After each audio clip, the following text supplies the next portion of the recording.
बेबाक बात में आप सभी का इस्तकबाल है। मैं हूं खुर्शीद रब्बानी और आज हमारे साथ हैं कांग्रेस के सीनियर लीडर और मीडिया सेल के इंचार्ज रणदीप सिंह सुरजावाला साहब। बहुत सारी बातें इनसे होंगी, मुल्क की जो मौजूदा पॉलिटिक्स है उस पर बात करेंगे और कांग्रेस जो है वो 2019 के लिए कितनी तैयार है इस पर भी बात करेंगे। सर इस्तकबाल है, कैसे हैं? बहुत शुक्रिया, बड़ी खुशी हुई खुर्शीद भाई एक बार फिर आपसे। बिल्कुल सर, अभी चूँकि बहुत सारे इश्यूज़ जो हैं वो चल रहे हैं इस वक्त मुल्क के अंदर और जाहिर तौर पर चूँकि अपोजिशन पार्टी होने के नाते उनको कहीं ना कहीं एड्रेस करना या उन इश्यूज़ को लेकर के हर रोज़ मीडिया के सामने आना जो है वो आपकी ज़िम्मेदारी है और आप जो है वो बखूबी उसको निभा भी रहे हैं। एनआरसी की जो लिस्ट जारी हुई है, 40 लाख से ज़्यादा जो लोग हैं वो एक तरीके से उनकी जो शहरियत है उसके ऊपर सवाल निशान लग गया है। कांग्रेस का अपना रुख है और लगातार जो है पार्लियामेंट में भी बात उठाई जा रही है, मीडिया के ज़रिए भी आप लोगों ने अपना रुख रखा है। लेकिन आपको क्या लगता है, जिस तरीके से ये 40 लाख लोगों के ऊपर उनकी शहरियत के ऊपर सवाल उठा है, आगे का कदम जो है वो किस तरीके से उनके लिए आने वाली ज़िंदगी जो है कैसे मुश्किल भरी उनके लिए होने वाली है? वैसे तो आज के सुप्रीम कोर्ट के निर्णय के बाद अब इस विवाद में कोई बहुत आगे दम रह नहीं जाता।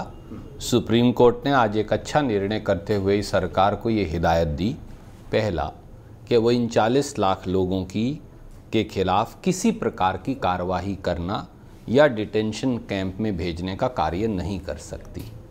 दूसरा, मामला विचाराधीन रखते हुए उन 40 लाख परिवारों के लिए सुप्रीम कोर्ट ने यह भी कहा कि वो 16 या 17 तथ्य साक्ष्य जो आप अपनी नागरिकता साबित करने के लिए दे सकते हैं, अगर कहीं भेदभाव लिस्ट में हुआ है जैसे इल्ज़ामात लगे हैं तो उनको नए सिरे से देख लिया जाए और अगर एक सबूत एक साक्ष्य भी उनमें से उपलब्ध है तो ऐसे व्यक्ति या ऐसे परिवार वो नागरिकता के पात्र होंगे। तो मुझे लगता है कि सुप्रीम कोर्ट के आज के निर्देश से इस पूरे मामले का पटाक्षेप हो गया है।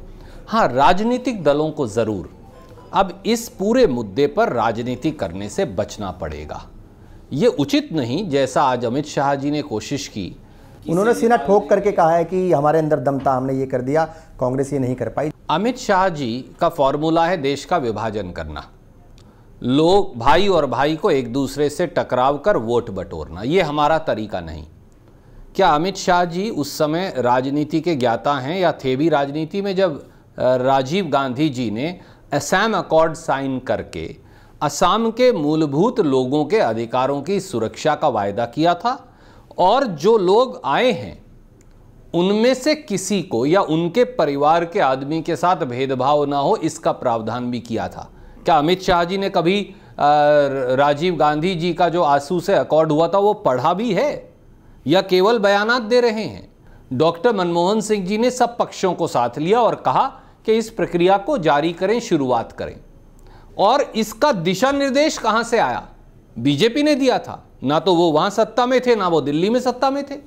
इसका दिशा निर्देश आया था सुप्रीम कोर्ट से। इस पूरे मामले को विचाराधीन कौन किसके पास है? सुप्रीम कोर्ट के। कौन मॉनिटर कर रहा है? Supreme court. वो 24,000 इन्यूमरेटर किसने लगाए थे? कांग्रेस की सरकार ने, डॉक्टर मनमोहन सिंह ने। परंतु हमने ये वायदा किया था इस देश के एक व्यक्ति को भी नागरिकता के अधिकार से वंचित नहीं करेंगे अगर वो सबूत दे सकेगा तो। कोई भेदभाव नहीं होगा। जिस प्रकार से हम एथनिसिटी, जिस प्रकार से भाषा, जिस प्रकार से आप किस धर्म को मानने वाले हैं, जिस प्रकार से आप कौन से ट्राइब के रहने वाले हैं, इसके आधार पे पूरे असम को अगर आप विभाजन कर देंगे तो एक बॉर्डर स्टेट के अंदर आप इस प्रकार का माहौल पैदा कर केवल वोट बटोरने के लिए क्यों कर रहे हैं? कारण बड़ा स्पष्ट है खुर्शीद जी। सोनोवाल सरकार औंधे मुंह गिरी है। सोनोवाल सरकार ने एक काम असम में किया नहीं। आज असम के लोग पछता रहे हैं बीजेपी को वोट देकर, इसलिए अब वो जातीय, भाषीय, ट्राइब के आधार पर और धर्म के आधार पर विभाजन पैदा करना चाहते हैं। जिस तरीके से पार्लियामेंट में राहुल गांधी का भाषण हुआ, उनकी स्पीच हुई और उसके बाद वो गले जाकर के मिले, फिर आंख मार दी।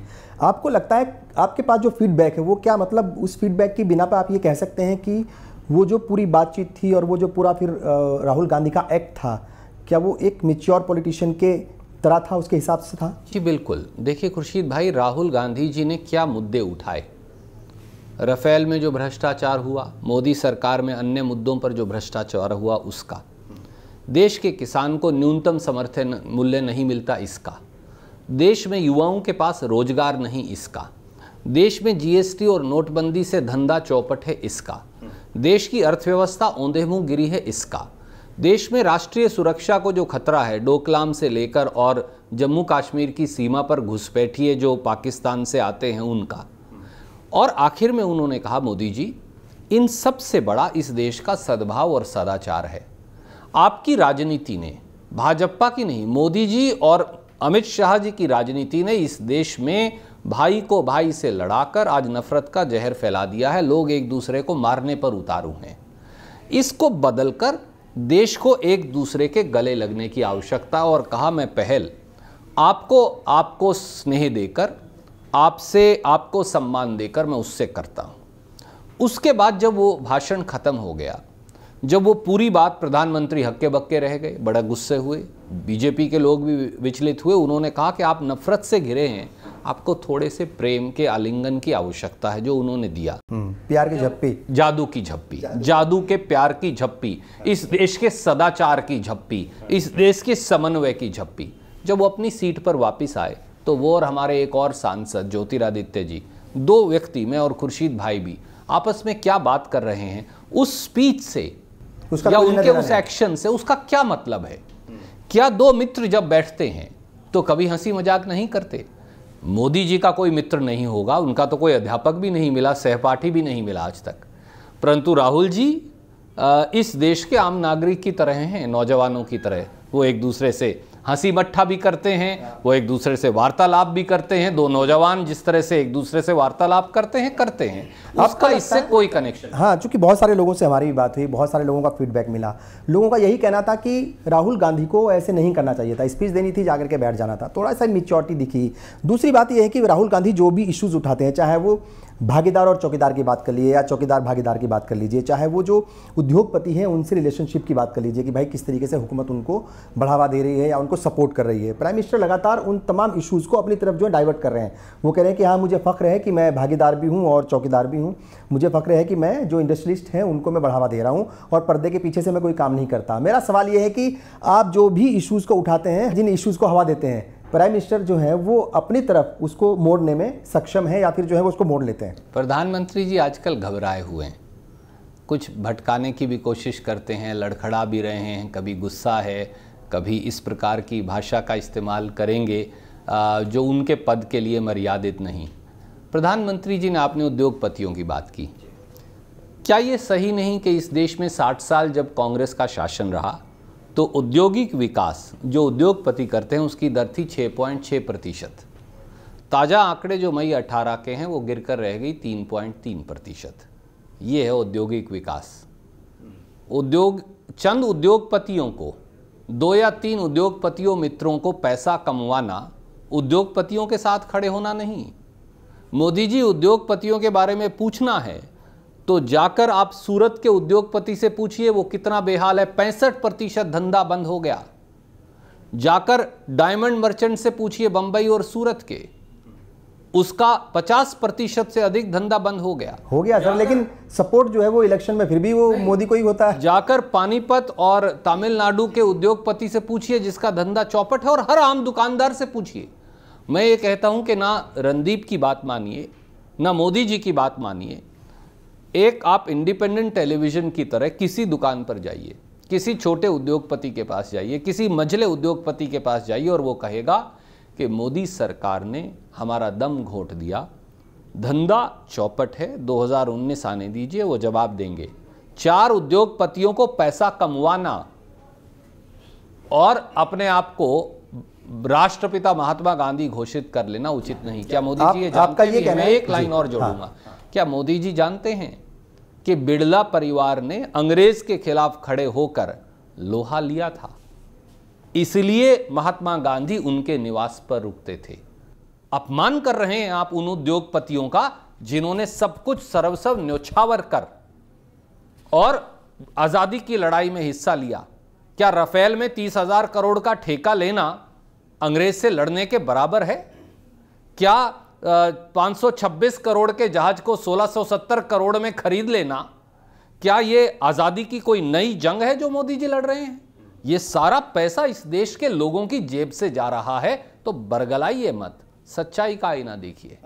ये बताइए साहब, अगर हम कांग्रेस की बात करें, पहले भी आपसे बात हुई थी, आप जो है वो उम्मीदों के ऊपर ज़्यादा मतलब जो है वो एक तरीके से डिपेंडेंट हैं, बहुत ज़्यादा मतलब कुछ प्लानिंग नज़र नहीं आती।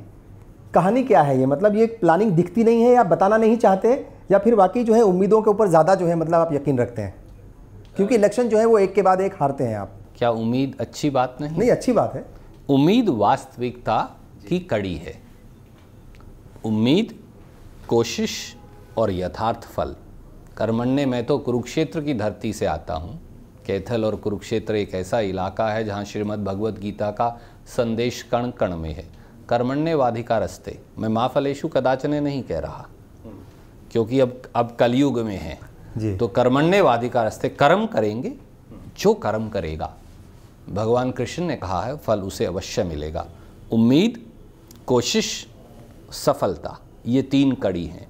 और आपने चुनाव की बात की तो मैं याद दिलाऊं, 1.5 साल में मोदी जी ने लगभग 14 संसदीय चुनाव हुए हैं। कौन सा संसदीय चुनाव जीता है, एक का नाम बताइए। वो ये कह रहे हैं कि उपचुनाव तो हार जाती है पार्टी, कोई बड़ी बात नहीं। 282 सीट जिस व्यक्ति को लोकसभा में 2014 में जनता ने दी, आज वो 269 और 68 पर खड़ा है। एक शत्रुघ्न सिन्हा जी को देश निकाला दे रखा है, जैसे भगवान राम को दिया था। और एक और हमारे मित्र हैं कीर्ति आजाद, उनको सस्पेंड किया हुआ है, तो संख्या और कम है। आज मोदी जी अपने मित्र दलों की बैसाखियों पर खड़े हैं। खुद का उनको 272 का आंकड़ा नहीं मिला। और 2019 का जब चुनाव आएगा, मैं ईश्वर से डरकर कहता हूं, देश की जनता 132 करोड़ देख रही है। आप देखिएगा कि अर्श से फर्श तक का सफर कैसे तय करेंगे। शिवसेना के साथ जो है कुछ चल रहा है कांग्रेस का, क्योंकि वहाँ एनसीपी जो है आपकी अलाई है शुरू से ही, और आइडियोलॉजिकली भी मतलब साथ हैं हमेशा। देखिए, नेशनलिस्ट कांग्रेस पार्टी और कांग्रेस पार्टी दोनों इकट्ठे होकर चुनाव महाराष्ट्र में लड़ते हैं। अगला चुनाव भी हम दोनों लड़ेंगे। शिवसेना एक इंडिपेंडेंट राजनीतिक दल है जिसने एनडीए का गठन किया था। टीडीपी एक और राजनीतिक दल है जिसने एनडीए का गठन किया था। बीजेडी एक और राजनीतिक दल है जिसने एनडीए का गठन किया था। ये वो लोग हैं जो वाजपेयी जी के बाएं और दाएं मजबूती से खड़े रहे जब बीजेपी की सरकार चली। मोदी जी ने दूध में से मक्खी की तरह निकालकर अपमानित करके उन सबको निकाल दिया। आज शिवसेना अपना धरातल स्वयं तलाश रही है। हर दल को आजादी है, उनको भी शुभकामनाएं।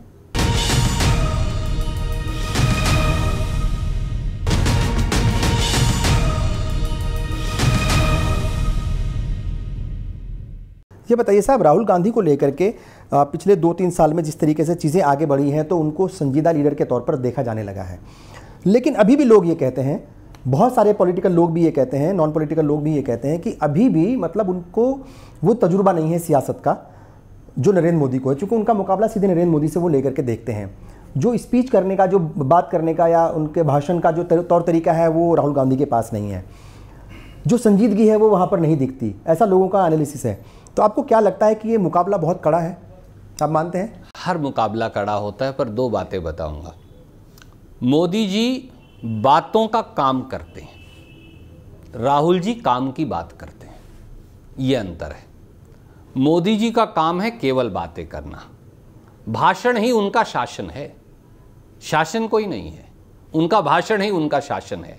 राहुल जी कर्म कर उसका फल लेने में विश्वास करते हैं। दोनों नेताओं में अंतर है। मुझे फक्र है कि मेरे नेता राहुल गांधी हैं, नरेंद्र मोदी जी नहीं।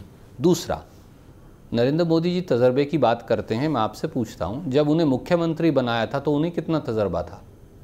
0। वो एक एमएलए भी नहीं रहे थे, एमएलए भी बाद में बने।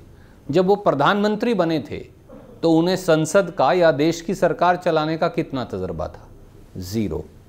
जब राजीव जी पहली बार प्रधानमंत्री बने देश के, तो क्या कभी वो केंद्रीय मंत्री रहे थे? नहीं। इसलिए आप किसी को इस बात से तिरस्कृत कर नहीं निकाल सकते कि आप पहले प्रधानमंत्री नहीं रहे हो इसलिए नहीं बन पाओगे। फिर अगर ऐसा होता तो कोई नया आदमी प्रधानमंत्री बनता ही नहीं। राहुल गांधी जी योग्य हैं प्रधानमंत्री बनने के, आखिर में जनता निर्णय करेगी। अगर हमारे पास सीट होंगी तो राहुल गांधी जी प्रधानमंत्री बनेंगे। जनता ने अगर किसी और को जनादेश दिया तो हमें वो भी स्वीकार्य करना। इस मसले के ऊपर भी बात हो गई साहब की राहुल गांधी जो है वो कर्नाटक में भी बोले थे कि हाँ मैं प्राइम मिनिस्टर बनूंगा, पहले भी इस बात को कह चुके हैं कि अगर नंबर्स होंगे, जाहिर तौर पर नंबर होना ज़रूरी है। फिर अभी जो है कांग्रेस वर्किंग कमेटी की जब बैठक हुई तो उसमें भी यही फैसला हुआ कि इन्हीं को चेहरा बना करके उतारा जाएगा। लेकिन जब ममता बनर्जी बोली, जब दूसरे लीडर्स बोले, मायावती बोली और लोगों के बयान आए, तो फिर ये हुआ कि किसके नंबर होंगे या उस वक्त जो चाहेंगे वो बनेगा। तो क्या माना जाए, 2 कदम पीछे हट गई क्या कांग्रेस प्राइम मिनिस्टर के चेहरे को लेकर के? देखिए, 2 बातें हैं। क्या लक्ष्य केवल प्रधानमंत्री पद पाना है? ये मोदी जी का लक्ष्य है। इस देश को सामंजस्य से, सदाभाव और सदाचार से प्रगति के पथ पर ले जाना है। किसान को, नौजवान को, दलित को, पिछड़ों को, उनको अपना अधिकार दिलवाना ही ये कांग्रेस और राहुल गांधी का लक्ष्य है। मोदी जी का लक्ष्य है पद पाना, हमारा लक्ष्य है देश को बढ़ाना। ये दोनों में अंतर है। संख्या बल आखिर में महत्वपूर्ण है प्रजातंत्र में। राहुल जी ने उस समय भी ये कहा था, सवाल ये पूछा गया बंगलौर में, क्या आप प्रधानमंत्री पद लेने से गुरेज करेंगे अगर कांग्रेस के पास पूरा नंबर है? उन्होंने कहा क्यों, अगर कांग्रेस के पास संख्या होगी ठीक है, और पार्टी चाहेगी तो मैं अवश्य इस पद की जिम्मेवारी संभालने के लिए तैयार हूं। क्योंकि उन्होंने कहा कि कई लोगों को शक है कि आप जिम्मेवारी नहीं लेंगे। उन्होंने कहा नहीं। कांग्रेस वर्किंग कमेटी के बाद मैंने ही वो वक्तव्य दिया था। क्या कहा था? मैंने कहा कि कांग्रेस वर्किंग कमेटी का ये निर्णय है कि कांग्रेस पार्टी केवल राहुल जी को अपना चेहरा बनाकर, क्योंकि वो हमारे अध्यक्ष हैं, चुनाव लड़ेंगे। आखिर में लोग निर्णय करेंगे। हमारे लिए पद से बड़ा देश है। मोदी जी के लिए केवल पद पाना ही जिंदगी का आखिरी लक्ष्य है। ये दोनों में अंतर है। हम उस देश के निर्माण के लिए, एक राष्ट्र के नए नवनिर्माण के लिए, राष्ट्र में एक नए सृजन के लिए, राष्ट्र में एक नई स्फूर्ति के लिए, नौजवान, किसान, दलित, पिछड़ों के लिए एक नया रास्ता खोलने के लिए काम करेंगे। उस लिए हमें सरकार चाहिए। मोदी जी को प्रधानमंत्री बनने के लिए सरकार चाहिए, देश फैसला कर देगा। कौन कौन से जो है 2019 की अगर हम बात करें तो कौन कौन से नए साथी आपके साथ आने वाले हैं? चूँकि जेडीएस की बात करें तो जेडीएस आपके साथ मिलकर के जो है वहाँ हुकूमत चला रही है। हालांकि उन्होंने भी कहा कि जहर का प्याला, जहर का घूंट भर रहे हैं। अभी महबूबा मुफ्ती ने भी यही बात कही है। पता नहीं बाद में कैसे याद आता है सबको जहर का प्याला। और एक बार खुद राहुल गांधी ने भी ये बात कही थी कि सियासत में रहना एक तरीके से मतलब मुश्किल काम है बहुत। तो बहरहाल उत्तर प्रदेश में बीएसपी है, आरएलडी है, समाजवादी पार्टी है और उनकी अपनी शर्तें हैं। उत्तर प्रदेश की बात करें तो कांग्रेस को बहुत कम आंक रही हैं, सीटें भी बहुत कम दे रहे हैं। तो किस तरीके से जो है आप नए लोग तलाशेंगे और जो लोग तलाश लेंगे, जो आपके साथी होंगे, जो सीट शेयरिंग का जो मसला है वो कैसे जो है आप मतलब उसको किस तरीके से काम किया जा रहा है उसके ऊपर? आपने बड़ा वाजिब सवाल उठाया। किसकी सरकार बनेगी वो 2 बातों से जाहिर है। किसके साथ लोग साथी जुड़ रहे हैं और किससे साथी छिटक रहे हैं। मोदी जी ने बीजेडी का साथ खो दिया, बहुत बड़ी पार्टी है उड़ीसा में रीजनल। मोदी जी ने तेलुगु देशम पार्टी का साथ खो दिया, बहुत बड़ी पार्टी है रीजनल। टीआरएस का साथ तेलंगाना में उन्होंने खो दिया, बड़ी पार्टी है। शिवसेना का खास साथ उन्होंने खो दिया, बड़ी पार्टी है। लोक जनशक्ति पार्टी ने ऑलरेडी चुनौती दे रखी है कि या तो वो SC/ST कानून और एक विशेष जज जिस पर मोदी जी की कृपा है उन्हें हटाएं, और नहीं तो फिर ये बात मुश्किल हो जाएगी। अब जो दूसरी पार्टी है कुशवाहा जी की, वो भी उनके साथ मिल गए हैं। मांझी साहब पहले से ही कांग्रेस के साथ चले गए हैं। नीतीश बाबू जो हैं ये सार्वजनिक है कि वो गलती कर बैठे हैं और वो अब किसी दिन रास्ता ढूंढकर वो भी पतली गली से इस गठबंधन से बीजेपी के निकल जाएंगे। तो मोदी जी के साथ बचा कौन है? मुझे तो कोई दल नज़र नहीं आता जो उनके साथ बचा। अब दूसरी तरफ देखिए, आरजेडी कांग्रेस के साथ है। टीएमसी हमारा एक ऐसा मित्र दल है जिससे हम कांग्रेस की पेडिग्री होते बात कर लेंगे। वामपंथी दलों से चाहे हम लड़ते हैं, पर वैचारिक तौर से हम एक मत पर चलने के लिए तैयार हैं। असम में भी 1-2 छोटी पार्टियां हैं जिनके साथ हम चल सकते हैं। उत्तर प्रदेश में सपा और बसपा के साथ हमारा, जैसे अगर मैं घर में कहूं तो 2 भाइयों का प्यार और झगड़ा चलता रहता है, वो चलता रहता है, पर आखिर में भाई भाई हैं, रहते इकट्ठे ही हैं। पहले भी हम इकट्ठे थे जब यूपीए थी, हम फिर इकट्ठे हो जाएंगे। थोड़ा बहुत आदान प्रदान सीट का होगा। उधर अगर आप नीचे देखें तो जेडीएस के साथ हमारा समझौता ऑलरेडी डिक्लेयर्ड है। एनसीपी के साथ समझौता हमारा डिक्लेयर्ड है। जो हमारा कॉम्बिनेशन है केरल में वो पहले से ही डिक्लेयर्ड है। तो कांग्रेस के साथ तो लोग जुड़ रहे हैं, मोदी जी से छिटक रहे हैं। उत्तर प्रदेश में सीटों को लेकर के मतलब शायद आपको ज़्यादा जो है कॉम्प्रोमाइज़ करना पड़ रहा है? देखिए, जब आपका लक्ष्य राष्ट्र निर्माण होगा, नव सृजन होगा, किसान, दलित, पिछड़ों, गरीबों, युवाओं की आवाज बनना होगा, तो कई बार व्यक्तिगत स्वार्थ छोड़ना पड़ेगा, कड़वा घूंट भी पीना पड़ेगा। और कांग्रेस तैयार है। कांग्रेस राष्ट्र निर्माण और राष्ट्र सृजन के लिए जहां जहां कुर्बानी देने की आवश्यकता है करेगी, पर हम हमारे स्थानीय नेताओं की मर्जी के बगैर ऐसा नहीं करेंगे। राजस्थान में कौन चीफ मिनिस्टर बनेगा उसको लेकर के रोज बयानात आ जाते हैं। मध्य प्रदेश में कौन चीफ मिनिस्टर बनेगा उसको लेकर के जो है पोस्टर वार जो है वो छिड़ जाती है आपस में ही। कुछ अलग अलग सपोर्टर्स जो हैं वो अपने अलग अलग लीडर्स को चीफ मिनिस्टर कैंडिडेट के तौर पर दिखाते हैं। छत्तीसगढ़ में भी हालात बहुत ज़्यादा ठीक नहीं हैं, जबकि बीजेपी के लिए वहाँ मुश्किल वक्त है, लेकिन फिर भी कांग्रेस अंदरूनी झगड़ों की वजह से कई बार ऐसा लग रहा है कि कमज़ोर पड़ सकती है। कांग्रेस में एक आंतरिक स्वस्थ प्रजातंत्र है खुर्शीद जी, और एक से अधिक व्यक्ति अपनी आकांक्षा पार्टी के सामने प्रस्तुत कर सकते हैं। मुझे लगता है यही स्वस्थ प्रजातंत्र है। अगर खुर्शीद जी को ये लगता है कि वो उनके चैनल में एडिटर इन चीफ बन सकते हैं और अगर वो ये बात नहीं बोल सकते, तो इसका मतलब चैनल में कहीं गड़बड़ है, पार्टी भी ऐसे ही है। यहाँ तो नितिन गडकरी जी जैसे व्यक्ति को महाराष्ट्र में दरकिनार कर दिया जाएगा, और एक पहली या दूसरी बार के विधायक आदरणीय फडणवीस जी को, क्योंकि मोदी जी ऐसा चाहते हैं गडकरी जी को काटना है, तो वहाँ उन्हें मुख्यमंत्री बना दिया जाएगा। अर्जुन मुंडा को एक आदिवासी साथी जो हैं, भारतीय जनता पार्टी के सबसे कद्दावर नेता हैं, क्योंकि मोदी जी को और अमित शाह जी को उनकी शक्ल पसंद नहीं, उन्हें काट दिया जाएगा। और जो झारखंड के रहने वाले भी नहीं, उस रघुवर दास जी को, सम्मानित को, मुख्यमंत्री बना दिया जाएगा। यहां सिन्हा जी का क्लेम था, यहां हमारे कई बड़े वरिष्ठ ब्राह्मण नेता थे उत्तर प्रदेश में भाजपा के, जिन्होंने वर्षों पार्टी के लिए काम किया, उनका क्लेम था। पर क्योंकि आरएसएस को आदित्यनाथ जी का जो रहने वाले हैं, वो कहते हैं कि उनकी धमकी काम आ गई, उन्होंने धमकी दे दी इन मौके पे। अब मुझे नहीं मालूम, ये तो अमित शाह जी जानेंगे, फिर आप ही कह रहे हैं कि वहाँ डिसिप्लिन है, तो वहाँ उनको मुख्यमंत्री बना दिया जाएगा। यहाँ हरियाणा में ही लीजिए, पंडित रामविलास शर्मा 40 वर्ष से भारतीय जनता पार्टी के लिए एड़ियां रगड़ कर मर गए, परंतु जब मुख्यमंत्री बनाने की बात आई तो एक ऐसा व्यक्ति जो कभी हरियाणा में रहा ही नहीं, आदरणीय मनोहर लाल खट्टर जी, उनको जेब से मोदी जी निकाल कर बना देते हैं। हम थोपते नहीं, हम चुनते हैं। यही भाजपा और कांग्रेस में अंतर है। ये बताइए साहब, माइनॉरिटी को लेकर के हमेशा ही कांग्रेस का एक सॉफ्ट कॉर्नर रहा है, या फिर कहा जाता है कि वो मतलब एक तरीके से दलितों की और माइनॉरिटीज़ की, पिछड़ों की पार्टी है। आप खुद क्लेम करते हैं इस बात को, लेकिन पिछले दिनों एक उर्दू अखबार में खबर छपी, फिर उस खबर को कंडेम करने के लिए आप लोगों को तरीके से जो है वो अलग अलग तरीके से सामने आना पड़ा, अलग अलग बयान देने पड़े। खुद राहुल गांधी को भी ट्वीट करना पड़ा, बहुत साफ ट्वीट नहीं था लेकिन फिर भी ट्वीट करना पड़ा उनको। तो ये क्या था, मतलब ये कहाँ गड़बड़ हो गई? मैं धन्यवादी हूँ कि आपने ये सवाल पूछा। उस उर्दू अखबार के बारे में अगर पता करेंगे तो पता चलेगा कि वो आरएसएस का अखबार था, राष्ट्रीय स्वयंसेवक संघ का। राष्ट्रीय स्वयंसेवक संघ से एक पत्रकार समूह ने उसे लगभग 1 या 1.5 दशक पहले खरीदा। मुझे लगता है कि आपके दर्शकों को बात समझ में आ गई होगी। क्या वो उर्दू अखबार का पत्रकार वहाँ मौजूद था उस मीटिंग में? जवाब नहीं में है।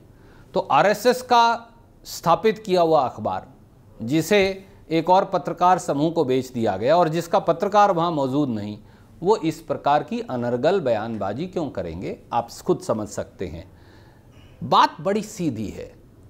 क्या इस देश में, इस देश के इतिहास में आज़ादी से पहले और बाद में गरीब, आदिवासी, दलित, पिछड़ा, अल्पसंख्यक, किसान और नौजवान कांग्रेस की प्राथमिकता का हिस्सा रहे हैं और सदैव रहेंगे?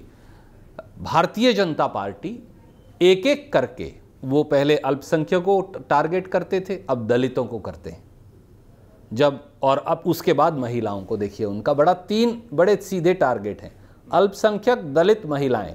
अब पिछड़े उनके टारगेट पर आ गए हैं। तो 4 वर्ग हैं, क्योंकि उनका काम है समाज को बांटना, हमारा काम है बटे हुए समाज को जोड़ना, इसीलिए हम हाथ हैं।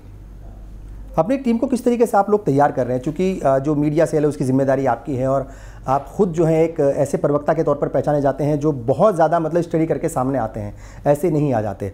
तो जो आपकी टीम है जो हर रोज़ टेलीविज़न चैनल्स के ऊपर बैठती है, अब हम देख रहे हैं कि कुछ सुधार, उसमें कुछ जो है इम्प्रूवमेंट आया है। लेकिन किस तरीके से आप लोग काम कर रहे हैं, क्योंकि मुश्किल जो है वो आपके सामने बहुत बड़ी है। सोशल मीडिया से जो है आपको लड़ना है, और यूट्यूब और ट्विटर, इंस्टाग्राम और फेसबुक, तमाम तरह की जो है सोशल मीडिया साइट्स हैं या तमाम तरह की माध्यम हैं, टेलीविज़न भी है, अखबार भी हैं। तो किस तरीके से जो है आप लोग प्लानिंग करते हैं, किस तरीके से उसके ऊपर काम कर रहे हैं, क्योंकि वो मेरा ख्याल के बहुत मुश्किल घड़ी है आपके लिए ये। खुर्शीद भाई, मैं पहली बात तो आप रिकॉग्नाइज़ किया आपने कांग्रेस के मीडिया विभाग को, मैं धन्यवादी हूँ। मेरी बड़ी सीधी 3 सलाह हैं जो सब साथी टेलीविज़न पर जाती हैं। पहला, सच्चाई बोलिए, कभी उससे गुरेज मत करिए। दूसरा, अपने विरोधी का सम्मान कीजिए। तीसरा, अगर चैनल प्रेजुडिस्ड भी हो, पूर्वाग्रह से ग्रस्त भी हो, तो भी उन्हें प्रेम से अनुग्रह कीजिए कि वो अपनी लाइन जो है और अपनी तटस्थता, उस पर समझौता ना करें।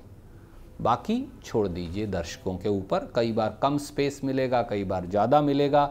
और आजकल तो मीडिया में एक नई चीज़ है, एक प्रवक्ता बीजेपी का होगा, एक आरएसएस का होगा, एक उनका समर्थक होगा, एक दूसरा उनका समर्थक होगा और एक कांग्रेस का होगा। तो और एक कई बार एंकर भी बीजेपी के साथ ही होगा।